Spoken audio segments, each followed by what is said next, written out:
Hey everybody, welcome to I303. I'm your host David Prieto. We're here, we talk about interesting insights and oddball opinions from the perspective of an IO. Today, I have a very interesting guest with me. I have Nick Long. Today's topic, we're going to be talking about learning styles within the workplace. So without further ado, I'll let Nick introduce himself and tell us a little bit more about what he does. Hey, David, appreciate you having me on. Learning and development has been a real passion of mine for a long time. I started out doing this way back a couple of decades ago when I was in the military. I ended up moving into after being in infantry and doing all those things. They ended up moving me over to the training office, and I really enjoyed finding new ways to schedule and conduct and evaluate different training systems. When I went on from there, went on, got my degree in IO psychology. I, I was an adjunct professor for Charleston Southern University for 3 years. In fact, I was responsible for developing the first undergraduate level IO psychology course at any university in South Carolina. So that was a lot of fun. We ran it for 3 years, and then we only stopped because I moved out of South Carolina. I took a job as an instructional designer down in Florida, where for the last 5 years I've spent multiple contracts supporting various government agencies, doing everything from hands-on instructional design to overseeing instructional programs, giving comments on training programs, training systems, uh, you know, giving, doing everything involved from basically cradle to grave life cycles of training development in that sphere. I've gone from there. I have my own leadership development and career coaching company called Mission First Coaching Solutions, where I do training, teach individuals various methods to improve and enhance their careers. So it's really a passion of mine. Uh, you know, One of the things that I really like about it is that there's a quote by former President John F. Kennedy says, leadership and learning are indispensable to each other. And so that's kind of how I approach everything when it comes to this Cool. aspect. Very cool. So I think you might be uniquely positioned to talk about the differences in education when it comes to, either K-12 or higher ed universities versus learning and development or training in the workplace. Although Oh they're yeah. very similar, I'm sure they have their differences. Uh, So feel free to oh share yeah. more. I've been involved in various training capacities across, like I said, the academic and military, government, civilian, and corporate finance sector. So it's given me a unique perspective because I've seen it at work in just about every arena you can apply it to. What would you say are some of the major differences or potentially areas that overlap? So as far as major differences, at the end of the day, learning is learning. I know we'll get into some of the different styles, we'll get into some of the different techniques, but it, there's a different attitude when you're in those different professions. So, for example, the academic sector, when I was a college professor, the students were there to learn. They were coming to class. They had expectations of a certain thing. They knew what they were going to be there for. So the expectations that they set are different. So you kind of approach it from that mentality. When you're in the corporate world, though, most employees, look at it as a waste of their time. You say, Yeah. hey, you're going to go to this training, and they're like, oh man, it's, sucking an hour out of my day. So they just want you to get on with it. They want to check the boxes and get out. And so you have to try to draw them in and make them understand why you're doing it. And there's a lot that goes into that. There have been times where as a training professor, I've actually advised against doing certain types of training um, for various reasons. So, and then from the government side, it's very different. Uh, that is, there is more of an understanding, I'd say, there for the need for it. Because, when Mhm. I started out my career in the military, I was, an infantry marine. And when we weren't overseas in combat, we were back here training. It was all we did. So Gotcha. it was sort of a, we're getting paid to train type of mentality. And so that's what we did. So there's just the biggest difference is just the attitude of the learners and having to, you know, so with college students and, people that are in the military, you already have an active audience that wants to be there. Mm, So it's just a matter of making it feel worthwhile to them. When you're on a corporate setting, though, you're typically going to be teaching the learners. Most of the time, if it's a company required course that they didn't want to do, they don't want to be there. And so you have to make it engaging. And even the ones that did volunteer to go to training, if you don't catch their attention real quick, they're gonna regret it and they're gonna, be looking for how quickly can I get out of here. gotcha. Yeah. So kind of the desire or the I don't want to call it the need, but the expectations are a little bit different. Higher Yeah, ed versus the corporate world. yeah. Every environment has its own type of expectations and views about how to approach it. So Gotcha. And so not only is there the expectations, but there's also potentially different learning styles. And maybe one is more applicable to, the academia, others more applicable to the corporate world. Want to get your thoughts on kind of the theory versus the practice versus the other potential different learning styles that may yes. exist. So, we had this conversation before about, Yeah. the idea of learning styles. While in academic world, the concept of, and even in the militaries to some degree, the idea of death by PowerPoint is still Yeah. way too much Yeah. used. And I don't want to say, there is PowerPoint presentations do have their place in training, but they can't be the end all be all.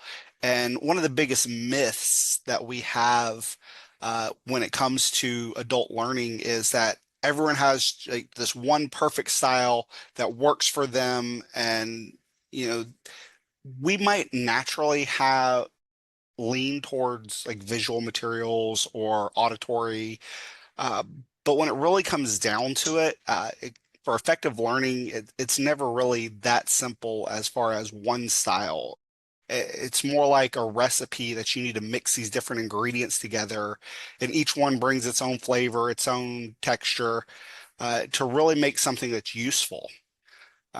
You can't really, if you're doing a training session for really anybody, and I tried to do this when I was even a college professor, where the expectation was, hey, we're going to show you the slides and stuff. I tried to incorporate, but you can't just let rely on endless slides and lectures.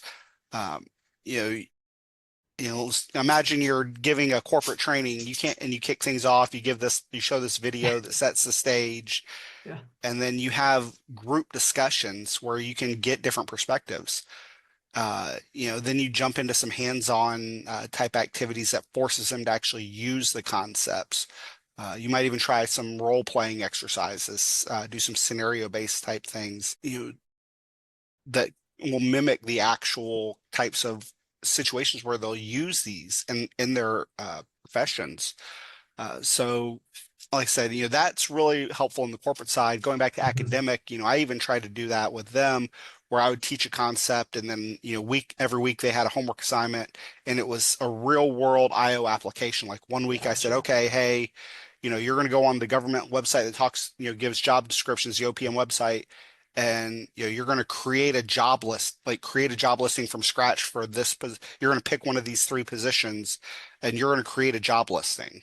Well, then the next week when we were talking about performance evaluations, we're like, all right, well, here's how, here's what you said they need to be able to do. So here's what I want you to go create a performance evaluation for this role that you created.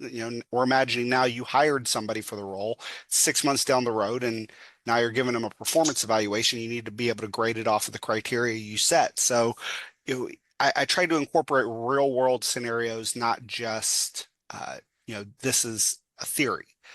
Um, so Yeah. the Yeah. it's because it's like you want to give your brain multiple paths, ways to store and recall this information. So that's why I love multimodal learning. It's not just boxing someone into being a visual learner or an auditory learner, but Yeah. mixing these different types of elements to get a more layered experience. Gotcha.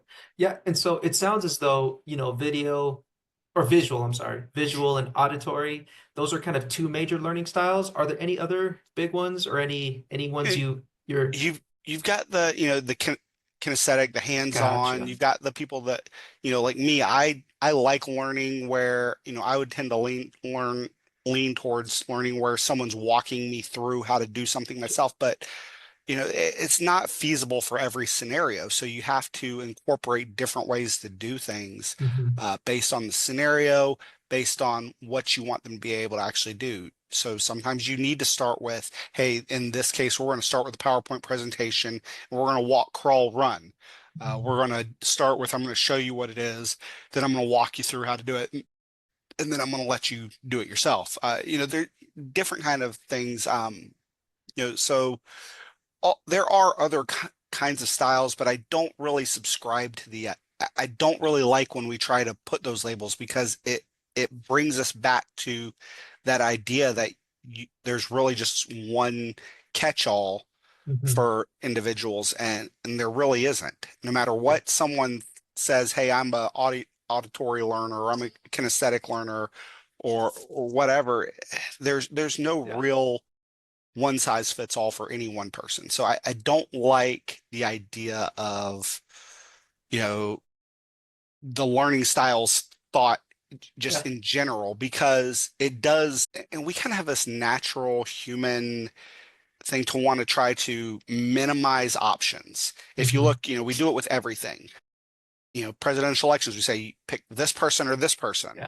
You know, when you go to the grocery store, you say, okay, I'm going to buy this brand or this brand.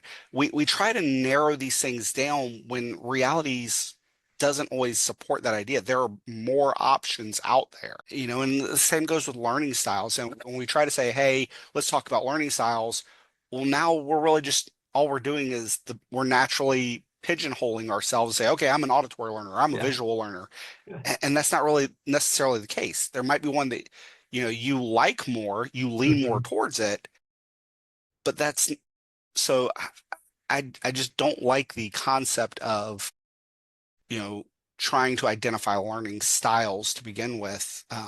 And I understand their importance, and if you're able to keep an open mind about multimodal and doing all this, then it's fine to understand that the concepts behind it. But when we try to say, hey, what are these different styles? Then we Yeah. try to naturally pigeonhole ourselves again. Gotcha. Yeah, I'm in alignment there where, when somebody comes forward and says, "Oh, I'm a visual or I'm an auditory or I'm a kinesthetic kind of learner," like you, I also, don't want to limit individuals to only that style. I also Exactly. appreciate the multimodal, even potentially leaning towards the experiential, where, okay, Yeah, er, I'm absolutely. I'm Go trying ahead. to, train or develop or teach someone XYZ. It's like, okay, what are they going to be doing? So for me, I think of it as, okay, if I'm going to teach someone how to ride a bicycle, would it make sense to just have them read about riding a bicycle, even though they're more of a, visual learner, or they're more of a, they read text, that's what they lean towards? I'm not so sure. So for me, I'd want to structure it in terms of what's the expectation and can I map on the developmental opportunity to match the experience? What are Yeah, your and thoughts there? sure, you can, and you can't really, and you're right, using that bicycle example, you can't just read how to do it. You have Exactly. to, I've worked with my kids, when they were learning to ride bikes, and it was like, hey, I'd start by just getting them on them and explaining the process, and then going beside them as they were learning the skills, you know, and then them doing that on their own. Yeah, you can't just stick to one type. Mhm. And you brought up experiential learning. I know you originally wanted to kind of get to this a little bit later, but we can kind of go through that now. What really fascinates me about the experiential learning is how it can turn something that's abstract into something real. Mhm. If you're learning a new concept, but instead of just hearing about it or reading about it, you're actually put in a situation that forces you to apply that idea right then. You know, when when I was in the military and I would have to teach someone how to enter a room and clear it of any hostiles in the room, you could show diagrams on a PowerPoint all day long, but that Yeah. really doesn't get it. The best thing I found was, okay, I'm going to show you the diagram so you can kind of see it visually, but then you're really not going to understand this until I put you in a shoot house and you know and Yeah. we go through it step by step. And then again, I would walk them through it and they would literally walk through the steps and then we'd pick up speed to eventually where they were going full speed, you know, Yeah. eventually full speed with live ammunition. It's just once they get you build up to it. So, I've come to believe that the magic really only happens in training when training environments are designed to mirror the real world. Hmm. As a career coach, if I'm talking to someone, I couldn't just talk about theories of leadership and communication. I have to actually go through, this is what we're going to do. This is how we're going to write when I'm teaching someone to write a resume, I don't, a lot of times I'll write the resume, but then I go back and I say, okay, this is how we're doing this. And I'll walk them through the steps. I do, I have various tools I use to actually get them involved in the process. And so, this alignment that we use kind of makes learning not just an academic thought, Hmm. but translates to something real, which is going to improve performance. Yeah. And as you were sharing, when it comes to experiential learning, having the training environment match the actual performance environment. And so for me, I'm a big sports fan. I'm actually a big fight fan, whether it's boxing or, MMA or the UFC. Yeah. And we hear story after story of individuals who are gym champions. So Mhm. essentially in the gym, when the lights aren't on, when nobody's really watching, they're considered some of the best fighters in the world. Yeah. But come fight night in front of a crowd of 10,000 people, something happens where they're just not the same person. And, wanted to get your thoughts on, how that relates.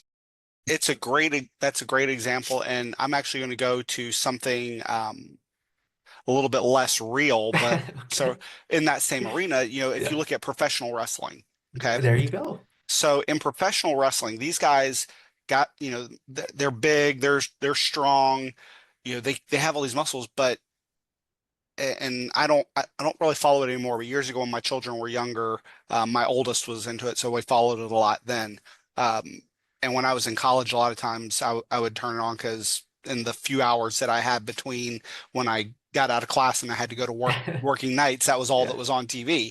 Yeah. But they'll even tell you, there's being in shape and there's being in ring shape, because you're not just exercising your muscles. You've got to have the cardio, you've got to have the stamina, you've got to have all these other elements. And so, it's not just that one thing. You can't just go to the gym every day and, bulk up. You've got to Hmm. work on all these other things and you've got to do it in the ring. You've got to do Yeah. it where you're going to actually be uh, putting all this stuff into practice. Yeah, it's funny that you bring up wrestling. I'm actually, or I was also a huge wrestling fan. So Yeah. I grew up watching it in the 80s, 90s, and early 2000s. And for Halloween, actually last Halloween, I ended up being Macho Man, Randy Savage. So I had the shades on and everything. Yeah. We watched it when I was younger. My brother was, a huge, Hulk Hogan fan, There you and go. so yeah, I Hulkamaniac. get it. Yeah, Yeah. absolutely. And so, but I think that is, probably the perfect example because, same thing with, any sport or any activity. You don't see baseball players that, That's right. only go into. They're actually going to go out and they do the spring training on a real field. They do, Hmm. they go out there and do batting practice on the real environment.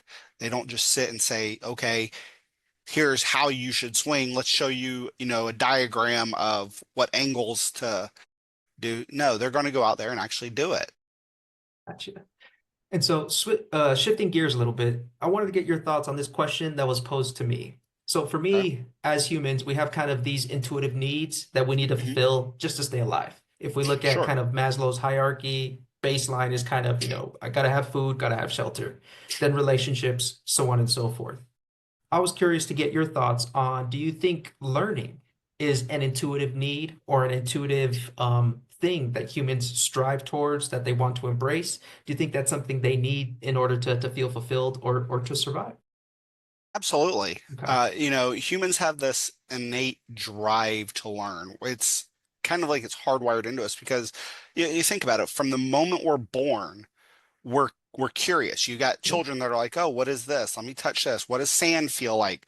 Uh, you know, we're constantly from the time we from the time we open our eyes to the moment that we close them for the last time, we're constantly absorbing information around us and we're trying to adapt to the situations. And so, from an evolutionary perspective, learning is essential. It's how we navigate our challenges. It's how we improve our lives. It's how we improve our tribes or our nations.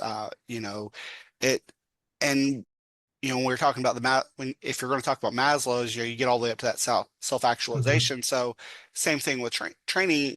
Once you get beyond the, hey, I've learned how to, survive, we want to Yeah. learn how to improve our lives as well. So whether we think, oh, I don't like, there's nobody that doesn't like learning. They might think they don't like being taught, so they might not like the structure of a class, but if you break it down like in this way that everything we do is learning something, there's nobody out there that doesn't like to learn.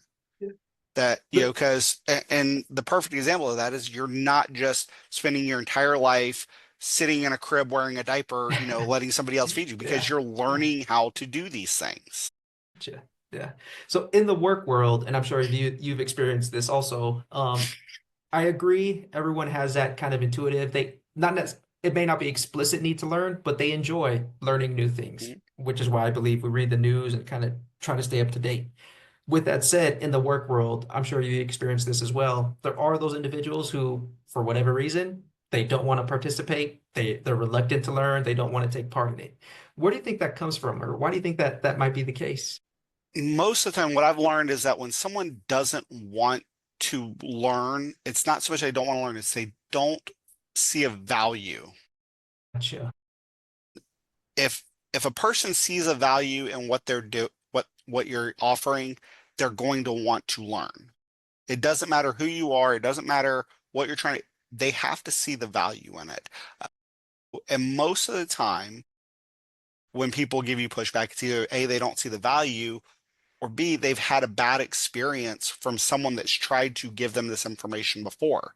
Maybe, someone that didn't know how to process. So, the first step is you really got to just figure out what is holding them back. What is it that they're lacking? Is it, hey, I don't see the value in this? And there have been times where, when I worked in finance and I was teaching a group of salesmen how to do something, and the salesmen were like, why are we doing a class on this? We do this every day, you know, and and the only answer I could really give is because management wants you to do it. And that's a whole other topic we'll get into in here of, you Yeah. know, teaching what needs to actually be taught. But they have to see a value, and they have to and you have to overcome any previous experiences, especially in the corporate world. That's a big thing, you know, because that's where you're going to, in my experience, that's where you get the most pushback is the people that have been doing this for a long time. And when they've been in that field, or they've been, not because they think, hey, I know everything, but hey, they think, hey, I'm comfortable where I'm at, and what you are bringing me doesn't give me a value. I don't see a Mhm. value in changing to what you're saying. Or, hey, I've been doing this for 20 years, and every couple of years someone decides that we need to learn how to reinvent the wheel, and so that's all you are is you're coming in. So they've had that previous bad experience. You very rarely see that reluctance in people that are new to a career field, because again, they're trying to get in there, they're trying to absorb as much information as they can. Gotcha. And so using your example of kind of that sales two-part question here. One is, so how would you define or translate, learning? So if we say it outright, we might get the pushback. They automatically disengage. I've been doing this for years. So Mhm. how would you define or translate, although it is learning, to those individuals? And then part two to that question is, how would you structure or even decide what to come up with to train or to teach or to have others learn in the first place? So I hope that makes sense. So if we dig into learning from an IO perspective, it's not, it really comes down to this. It's not just about sitting through lectures, or it's not about memorizing information or theories or, you know, skills. It's about change. You're you're actually wanting someone to make a change and actually impacts their behavior in the workplace. So, if I get up and teach, tell you all these sales strategies, or I tell you, teach you all, if you're not actually making a behavioral change, you can't really say you learned anything. So to define learning, it really comes down to, it is wanting to kind of manipulate, for lack of a better word, that change in behavior. So, and like we've said, an effective learning environment needs to mimic the environment it's going to Hmm. be used in. If you're really confined to just a classroom or online module, it's going to not mimic it as well. So that goes back to kind of those experiential approaches, like you were talking about, doing the simulations, role playing. So, Yeah. if we're going to look at that, and here's something to think about. We were talking about the different styles and how they Hmm. don't really mesh as one single style. You know, when if you see a difference when you're when the training environment mirrors the actual job, going to improve, you're going to see real improvements, not just the test, but in their overall workability. So, kind of, how do we measure Hmm. learning at that point? Okay, well, did it actually affect change? Yeah. Did they change their behavior? Were they able to take what you showed them and translate it to the skills that they need to do the job? And that's really how you're gonna see, hey, this is what learning is, and it was successful because they actually changed their behavior. If they go in and they walk out of your training and say that guy's crazy, but I checked the box, and they Yeah. don't change anything, they didn't learn. Yeah. I agree. And one of the things I've come across pretty frequently is this idea of smile sheets when it comes to either training or learning and development. Is there's this big focus in on, did they enjoy the training? Do they like it? As kind of a proxy to be able to evaluate if learning has taken place. When then that's not always the case. It's not. You're Yeah. right, because someone can tell you they like the training, but then they walk out and they don't apply it. Yeah. And there have been in classes where I sat through and I'm like, oh yeah, the guy was nice, he was fun, but you know, what he showed doesn't work, and so I'm not gonna. And sometimes maybe I was right, sometimes maybe I was wrong, but if you don't, again, those sheets, we try to quantify things that are not really quantifiable. The best way to measure it is, did they change their behavior? Did they put this into practice and actually implement what you learned? That's how you know. And so with that, do you have any recommendations or tips on how an agency or an organization, if they wanted to, like, let's say I'm doing a new leadership development program and all new leaders, they come in, go through, let's say a week, 3 days, whatever the case may be. Mhm. Do you have any recommendations in terms of, okay, participants took this, engaged in it. How do I know if it's working? What do you have any recommendations on what they can do to track that? Well, sure. And again, it goes back to that, not just a one-time thing. For Mm, those things that you can't just do a one-time, hey, here's a class, go, because you have to hold people accountable to. You have to be able to track, was there a change in behavior? Did they actually use what I showed them? Or did they just go out once they got through, did they just check the box and go out and do things their own way? So, you have to do follow-ups, maybe not you sketch, maybe not doing a a a sheet, because people just fill again, those are just a check in the box. checking the People are box. like, Yeah. let me fill it out and get it back to this Yeah. guy and go back about my Yeah. job. I'll tell them what they want to hear. If you say, okay, we're going to have, I'm going to do a 1 hour training now, and I'm going to come back in 6 months and we're going to do a 30-minute session, that's a discussion group, what changes you saw after applying these type things. That's kind of an idea, and maybe not, that it doesn't need to be that definitive, like, hey, this is how you, but that's just one kind of example of how, hey, we're going to do an hour session here. You're going to go, we're going to, and it's going to involve, or maybe two, three, whatever. We're going to do some scenario-based training. We're going to do some experiential, and then, we're going to come back and we're going to do a discussion group, in a month or 6 months or whatever. And we're going to kind of work through what worked, what were the challenges that you faced when you were trying to do this, and work through that to where it becomes second nature. You've got to follow up, really. Gotcha. And it's got to be meaningful. Again, going back to that, you just doing hey, what was your thoughts on this? And that's one of the biggest mistakes people make with those sheets is they give them to you, they hand them to you at the end of class, say, hey, I need you to fill this out. Throw it You're just away. trying Yeah. to get through that thing so you can get out of there and get back. But doing a real follow-up, and that's why, when I go and talk to companies about, hey, let's talk about designing a leadership development, there's always going to be more than one part. I don't only just say, hey, I'm going to come in one day and we're going to bang this out. I always offer it as hey, we're going to come in, we're going to, go through this, and then I'm going to come back, you know, down the road at a time where, we agree is best for this situation, and we're going to, you know, do a follow-up on it. Yeah. So it almost sounds as though there needs some kind of post training, post learning thing has to happen, whether Yeah, ideally would be kind of a meeting or maybe a get together of participants, but something has to happen so we can get sure. feedback and data on is behavior changing. Yeah, and and there's a lot of these kind of methodologies that are out there. You know, I'm a big fan being IO. I'm a big fan of the Kirkpatrick model, Gotcha. but it goes from that immediate reaction of the learner uh, all the way to behavioral changes on the job, and then it gets into the real business results. But even though that's just one model, it gives us kind of a neat structure. If we really want to mix the quantitative and the qualitative insights, like in-depth interviews, focus Mhm. groups, these kind of things, that really only provides us the tip of the iceberg. There's other things that go a little bit deeper.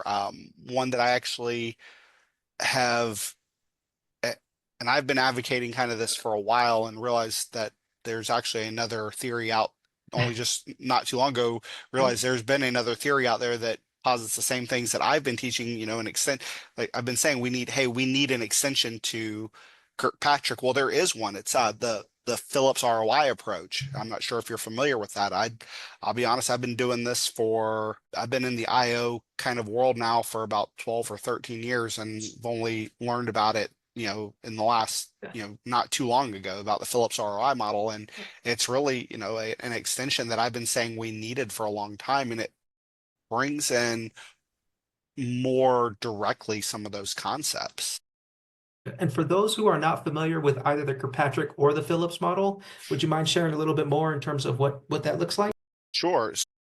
If we're looking at the Kirkpatrick model, it's a pretty widely used framework for evaluating effectiveness.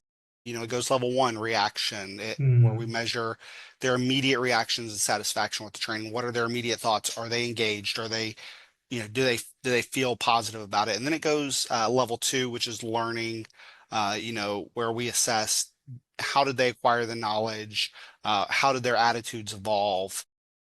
Then level three of the Kirkpatrick model is a behavior. Did they actually apply it? That what we were Okay. talking about. Did they actually Mhm. apply this? And then level four is those results. Gotcha. What was the overall impact? Well, if we're looking at Phillips ROI, it takes us a step further. So it starts with the reaction and planned action. So we're gonna, do that initial, hey, are the learners happy with what they learned? Do they feel like they can, did it capture their attention? Did it make them want to apply what they learned? Level two, then we say, okay, did they learn what they need to do in order to be able to apply it?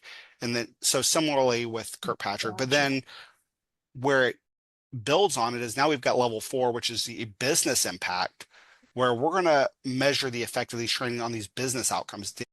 did applying these actual skills improve productivity? Did it improve quality, customer, Gotcha. whatever the goal was? Hmm. And then we go to level five, which is the return on investment, that ROI, which it compares the overall cost of doing this training, whether it be uh, just in time or continuous or whatever. Hmm. What's the cost benefit ratio? So it just takes that Kirkpatrick method just a little step further from a business perspective. And I'm definitely a fan of that. And one of the things that I've seen is most organizations, and I want to get your thoughts on this. Hmm. For me, when it comes to, when organizations or companies need to tighten up their budget, first on the chopping block, from my experience, is typically training or L&D. And I think, Absolutely. and I And think that, the re or go ahead. no, go ahead. You share your thoughts. It's your I show was gonna say, here. I think the reason behind that is that L&D or training, they struggle with being able to justify or come up with a way to say, although we're spending all this money, engaging in all this time and resources, it's hard to quantify whether, using qualitative or quantitative data in terms of the benefit of the training. I think the two models you just shared can definitely be a tool that IOs or just organizations at large can incorporate and embrace to share with the business. This is why, and this is the benefit. So yeah, that's kind Yeah, of so you're absolutely right. It is a training is always, and yeah. it's not just the corporate world. I've seen this in, doing government contracts whenever a government contract, whenever the money goes away, instructional design training, that's always the first to get cut. Yeah. Same thing in the corporate world. When recessions happen or when Yeah. the money training is the first thing that gets cut. And it's like you said, it's hard to quantify that ROI, which is what the business mentality looks at, is quantifying this and not qualifying it. Hmm.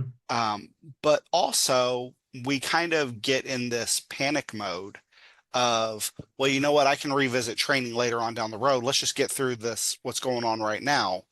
Well, okay, you can float along right now, or you can realize, hey, I need to invest a little bit. I need to try to invest what I can right now to sustain growth.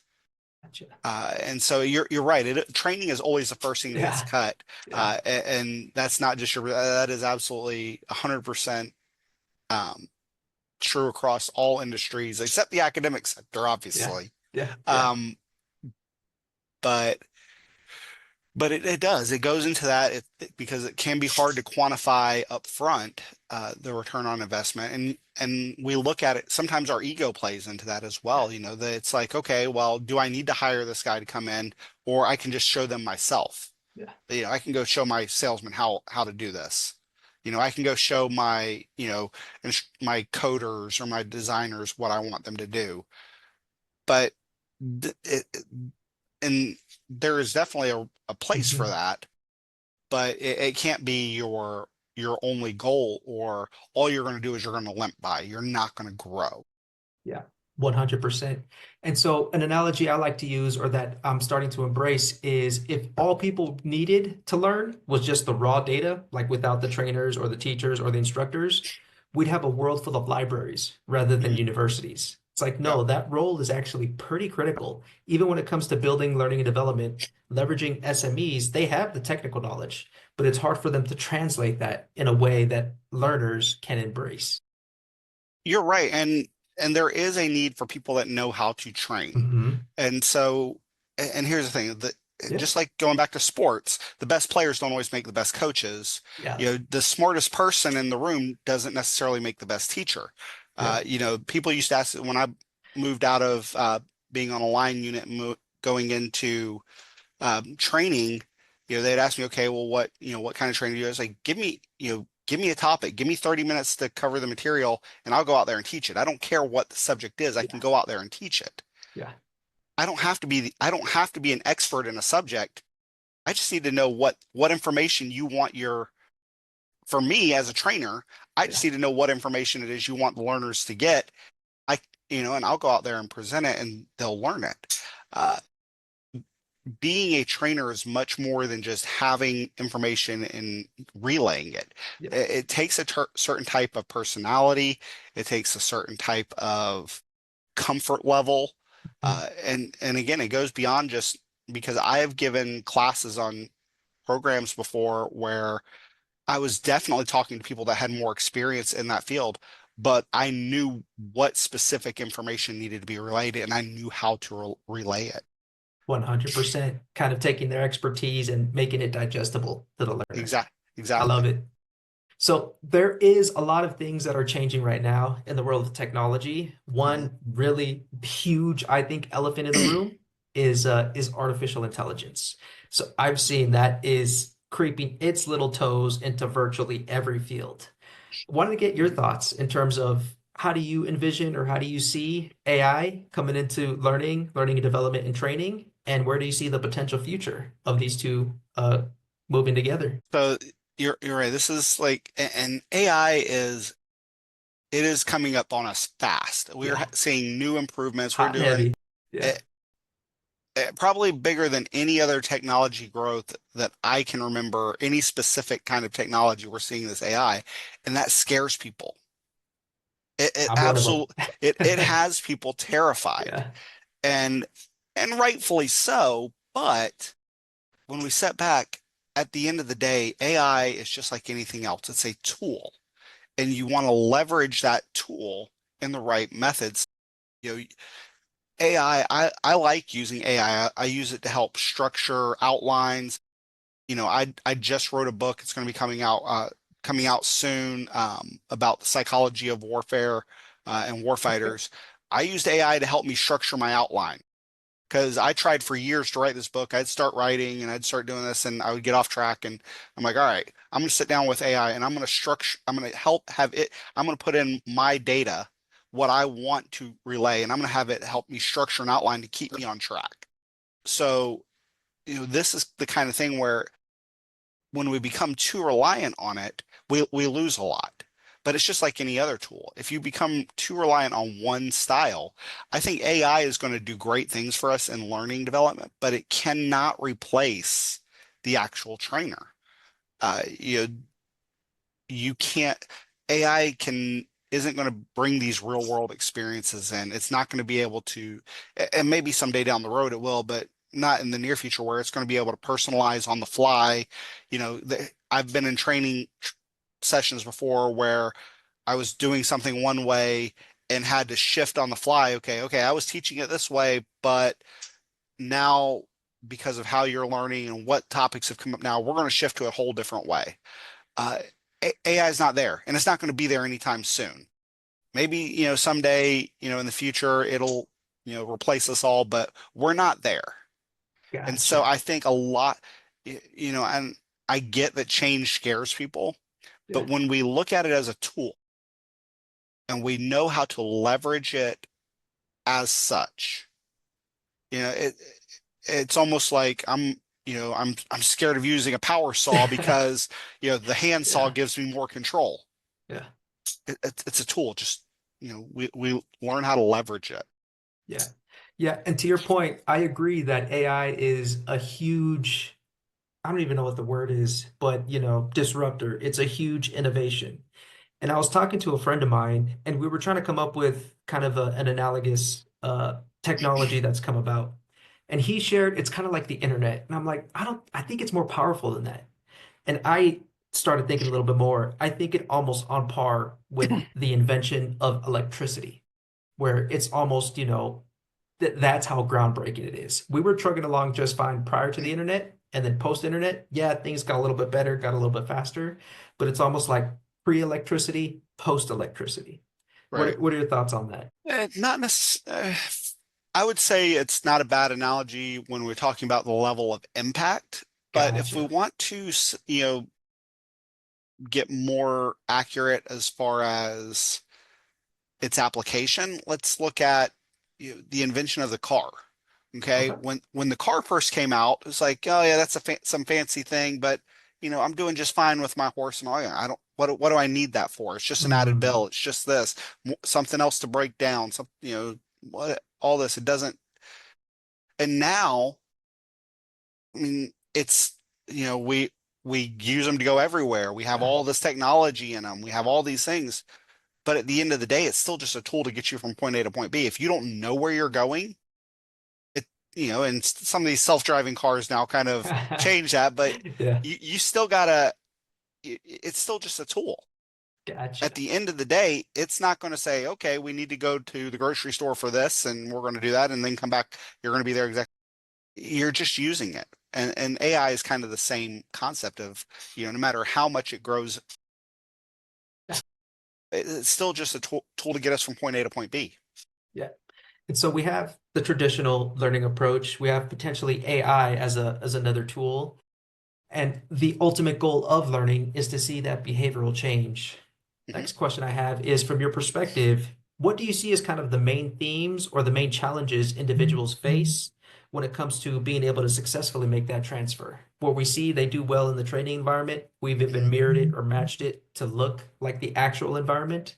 What do you see are some hurdles in terms of why someone may or may not be able to make that transfer? So if we're looking at the challenges in transfer net learning, one of the biggest challenges is a lot of times it can feel like it's a different world because, for a perfect example, when I was in the military, I had to go through, SEER training, survival of evasion, resistance, escape.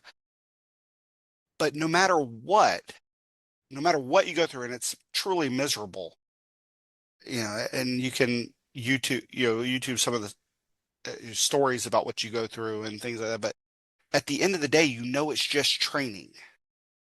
Gotcha. So You're it not as doesn't serious. there, yeah, that level of intensity, no matter what you train and you learn, it's never going to 100% prepare you for when you're really in this scenario. It can give you the tools, Yeah. it can help but it's never 100% because, again, at the end of the day, in the back of your mind, this is just training.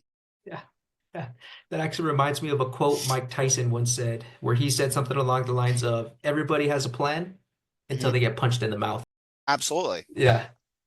And we used to say something similar in the first, in the military, the best laid plans fall apart when the first rounds are fired. There you go. So yeah, I think that's the biggest challenge, is because, and what I've seen in my is maybe it's not a really different environment. Maybe you did do a great job of Yeah. mirroring the training, but again, now they're stepping out of where they had that comfort zone Yeah. of Yeah. training. Now they're out here in the real world and like, Yeah. okay, my stakes are higher, Yeah. and they kind of info dump and they Yeah. lose everything Yeah. because now they're panicking. Now it really is life or death. Right, So yeah. exactly. Yeah. Okay. If I was training salespeople, and how to, approach a client, it's one thing when they're doing it in the classroom and we're saying, hey, walk through this, and you're doing it with somebody that you're comfortable with, you see every day.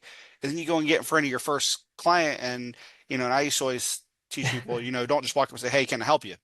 Yeah. Because what's the first thing is say, no, I'm just looking. Yeah. You walk up, when I was training people and say, training people in sales, and it was, hey, I am Nick, welcome. What information can I get for you? I didn't give them the opportunity to say, no, I'm just like, it was, what information can I get for you? Because, oh, that's, first of all, it's not as threatening. That's, hey, I'm just here to give you some information.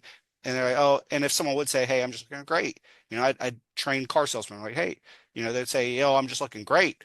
I've got over 5 acres of cars. Which acre did you want to start with? Well, Yeah. now let me Yeah. narrow this down and get you some information so you know where to look. And it comes across as less threatening. But I would teach this to salespeople, and when I worked in sales, it worked for me like, you know, tremendously. But you would put that in front of people, and as soon as because now they're out of that training environment, even though you're doing it at their workplace, you're doing it in they're no longer in that training mindset. So they immediately go back to, hey, how you doing? What what you need? Yeah.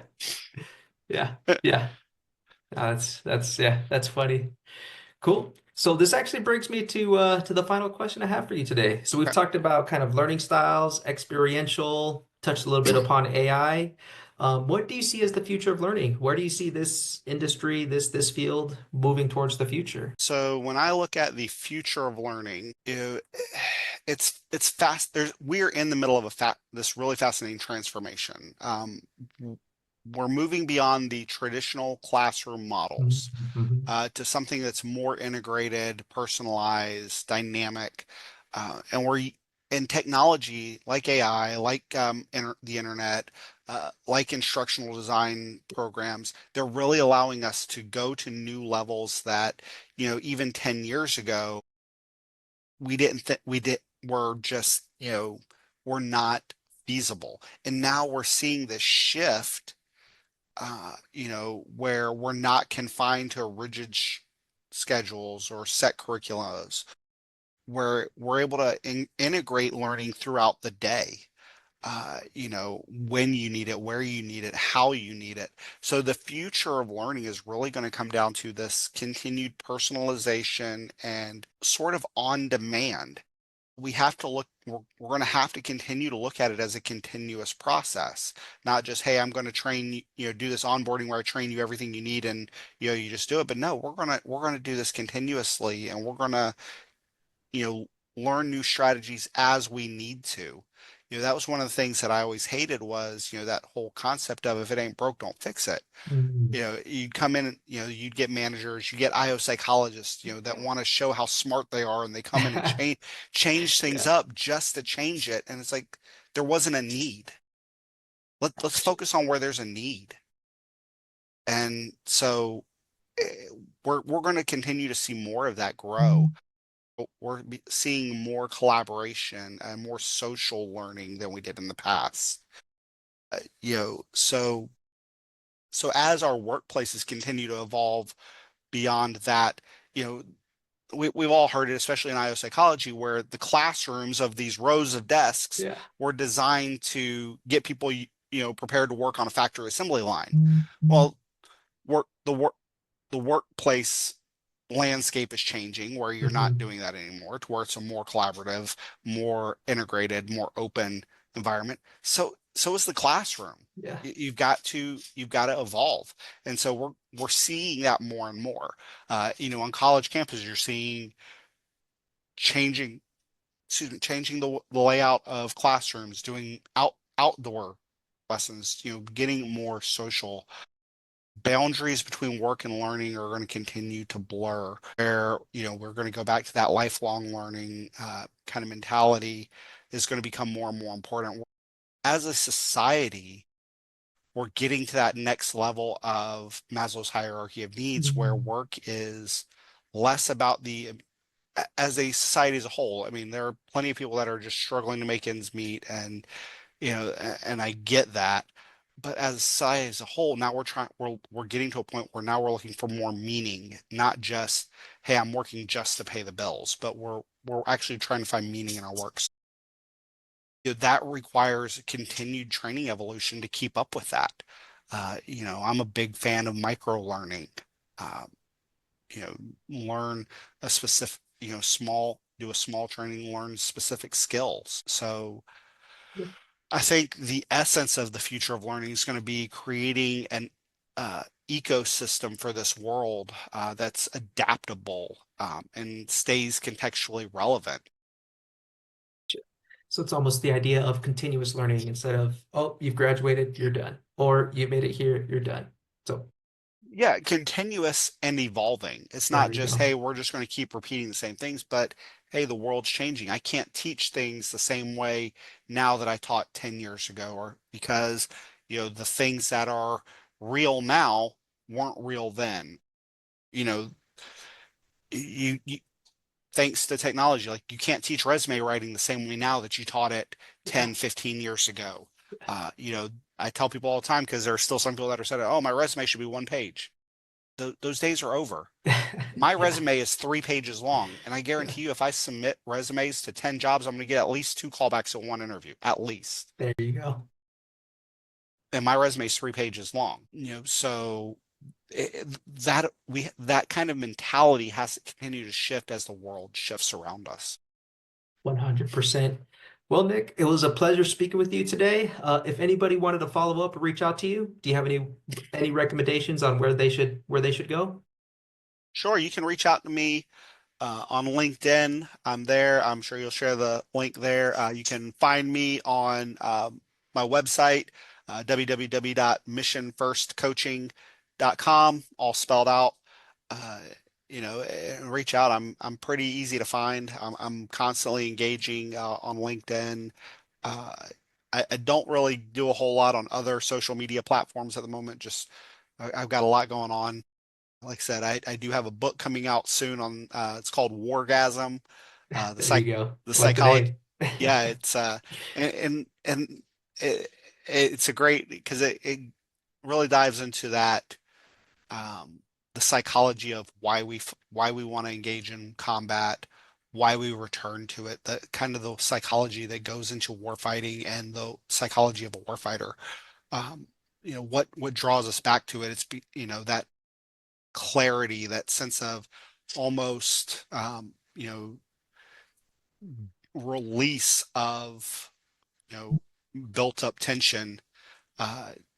Once we're actually engaged in that, it's almost addictive and it's like a drug. So that's a labor of love. That'll be out soon. Plenty of ways to contact me there. Um, All right, Nick. Well, yeah, thank you for joining me. It was a pleasure, and I'll see you around. Talk soon. Thank you.